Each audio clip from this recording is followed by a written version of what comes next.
आज और इस वक्त की बड़ी खबर बिहार को लेकर निकलकर सामने आई है। बिहार को लेकर क्या निकलकर सामने आई है, क्योंकि बताया आपको कि राहुल गांधी की वोटर अधिकार यात्रा लगातार चल रही थी। 16 दिन ये यात्रा चली।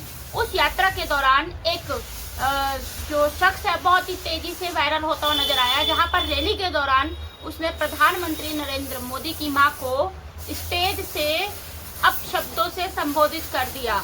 अपशब्द जब उन्होंने बोल दिए तो उसके बाद से पूरे बीजेपी में हड़कंप मच गया, धरना प्रदर्शन हुआ और काफी जगहों पर हंगामा हुआ। दिल्ली से लेकर बिहार तक चिंगारियां निकलती रही। ऐसे में कल एक बड़ी चीज होती हुई दिखाई दी, जहां पर बिहार बंद किया गया बीजेपी के द्वारा। सबसे बड़ा सवाल है, हमारे साथ में संदीप मौजूद है। संदीप के साथ हम जुड़ेंगे और कुछ सवाल लेकर आए हैं बिहार को लेकर, बिहार चुनाव को लेकर, राहुल गांधी को लेकर और मोदी की माताजी को जिस तरीके से गाली दी गई उन अपशब्दों को लेकर। संदीप, सबसे पहले आपका स्वागत है। बहुत बहुत धन्यवाद आपको। अच्छा संदीप, हमारा पहला सवाल ये है कि राहुल गांधी ने वोटर अधिकार यात्रा करी 16 दिन यात्रा करी। उस यात्रा के दौरान एक शख्स ने प्रधानमंत्री नरेंद्र मोदी के मां के बारे में, जो कि स्वर्गीय हो चुकी है अब, उनके बारे में अपशब्द कह दिए। इस पर जो है उस शख्स को गिरफ्तार भी कर लिया गया और अब इस पर बीजेपी प्रदर्शन कर रही है। आखिर क्यों? देखिए, मैं आपको बता दूं कि पहली बात तो ऐसा होना नहीं चाहिए। चाहे पक्ष के लोग हों विपक्ष के लोग हों, ऐसा करना नहीं चाहिए, क्योंकि ये इस देश के प्रधानमंत्री हैं और जो घर का एक सदस्य होता है वो एक गर्जीवन होता है, वो माँ सम्मान होता है। तो देश के प्रधानमंत्री की अगर माँ है तो हमारी भी माँ है, वो राहुल गांधी की माँ है, विपक्ष के लोगों को भी माँ है। तो पहली बात तो शब्द नहीं बोलना चाहिए था, गाली गलौज नहीं करना चाहिए था। दूसरी बात, अगर उसने गाली दी, हाँ। अगर उसने गाली दी तो आप उसको गिरफ्तार किए, यहाँ तक तो ठीक था। लेकिन सत्ता में बैठ करके आप बिहार बंद कर रहे हैं, ये गलत है। अच्छा, ये देखिए, सत्ता की अगर आप बात कर रहे हैं तो हम अगर बात करें कि भाई सेंट्रल में गवर्नमेंट उन्हीं की है, स्टेट में भी गवर्नमेंट उन्हीं की है, पुलिस भी उन्हीं लोगों की है, तो उसके बाद उनको डर किस बात का है? वो विपक्ष के खिलाफ प्रदर्शन क्यों कर रहे हैं? वही तो बात है। अब एक बात बताइए, सेंट्रल में सरकार बीजेपी का और बिहार में भी बीजेपी का, राज्य में भी बीजेपी का सरकार है, पुलिस उनके अंडर में है, उसको गिरफ्तार भी कर लिया गया, फिर बीजेपी के लोग ही अपने सरकार के खिलाफ धरना प्रदर्शन कर रहे हैं। और जरा सोचिए कि ये लोग इतनी हद तक गिर गए हैं। अब इसी बात पे मैं बोल दूंगा तो कुछ अंधभक्त लोगों को बुरा लग जाएगा, इसको अंधभक्ति बोलते हैं। अब बताइए कि कल मैं पटना के सड़क पे देख रहा था कि एक महिला जिसका डिलीवरी था और उस एम्बुलेंस को बीजेपी वाले रोक रखे थे। जरा सोचिए, मोदी जी क्या भाषण देते हैं, बेटी बचाओ बेटी पढ़ाओ, बेटी बचाओ बेटी पढ़ाओ। और दूसरी तरफ जरा सोचिए उस औरत के अंदर कितना दर्द होगा। और उस एम्बुलेंस को रोका गया और एक न्यूज चैनल वाले ने बोला भी कि एम्बुलेंस जाने दो, उसके गाड़ी के आगे आकर के खड़े हो गए बीजेपी कार्यकर्ता। तो बताइए, आप सत्ता में बैठे हुए लोग बेटी बचाओ बेटी पढ़ाओ की बात करते हैं और वहीं पे एक तरफ मरीजों को मारा जा रहा है, ये कहाँ तक सही है?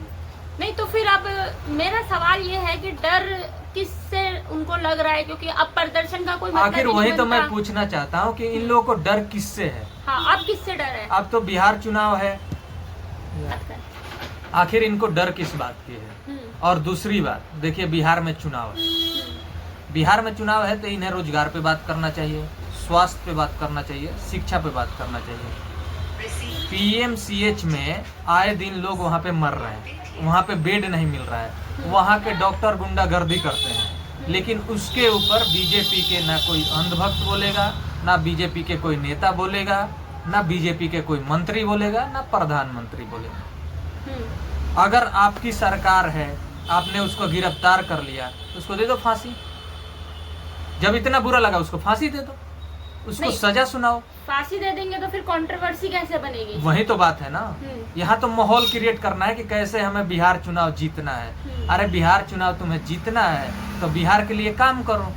अब बताइए, कल बिहार के लोगों को, एक फेसबुक पे मैं वीडियो देख रहा था, तमिलनाडु में 10 बिहारी लड़कों को ऐसे बेरहमी से पीटा गया था जिसका किसी का कान फट गया था, किसी का ये फट गया था, उस पर कोई बात नहीं करेगा कि बिहार का पलायन रोका जाए, बिहार में रोजगार दिया जाए।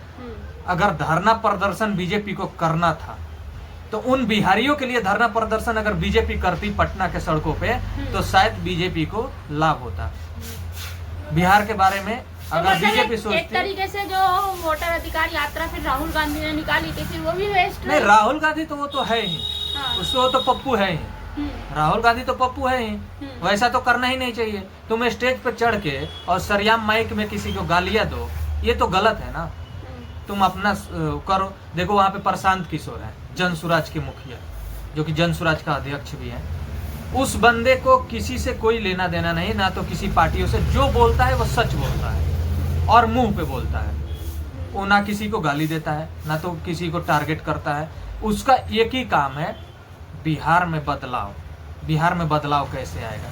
और वो बंदे 3 साल से घूम रहा है, आज तक किसी ने उसके ऊपर आरोप नहीं लगा किसी की माँ की गाली दी, चाहे उसके कार्यकर्ता किसी की माँ को गाली दी। क्योंकि उन्हें बिहार को बदलना है, उन्हें बिहार में पलायन कैसे रोकना है, क्योंकि वो बिहार के मिट्टी से जन्मे हुए हैं। उनको दर्द है, उनको यहाँ दर्द है, तभी वो बिहार के बारे में सोचते हैं। अब शब्द किसी के बारे में नहीं बोलते हैं। तो ये एक दूसरे पे टीपा टिप्पणी करके और टीआरपी भी तोड़ना चाहते हैं। और वो सोचते हैं कि मैं कुर्सी पे आ जाऊं, और वो सोचते हैं मैं कुर्सी पे आ जाऊं।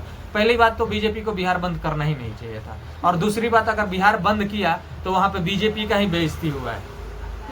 वहाँ पे कोई नहीं था, सिर्फ बीजेपी के 10 लुच्चे लफंगे कार्यकर्ता थे जिसको अंधभक्त बोलते हैं। तो देखिए, ये हमने आज डिस्कस करा था बिहार बंद के ऊपर में, क्योंकि बीजेपी का प्रदर्शन जो था वो बिहार तक ही सीमित नहीं है। बीजेपी का प्रदर्शन दिल्ली में भी चिंगारी फैलाता हुआ नजर आया। दिल्ली में भी बीजेपी के कार्यकर्ताओं ने कांग्रेस के ऑफिस को घेराव किया और बहुत ही ज्यादा वहाँ पर प्रदर्शन करा जोर शोर से। तो कहीं ना कहीं पर बताया कि अभी ये प्रदर्शन रुकने का नाम नहीं ले रहा है। बाकी आपको क्या लगता है कि बिहार बंद करना बीजेपी के द्वारा बिल्कुल सही था? कमेंट के माध्यम से जरूर बताएं। और आप इस पूरे वीडियो पर क्या कहना चाहते हैं, एक बार अपनी राय जरूर दें। और देखते रहें दिल्ली की आवाज। जय हिंद।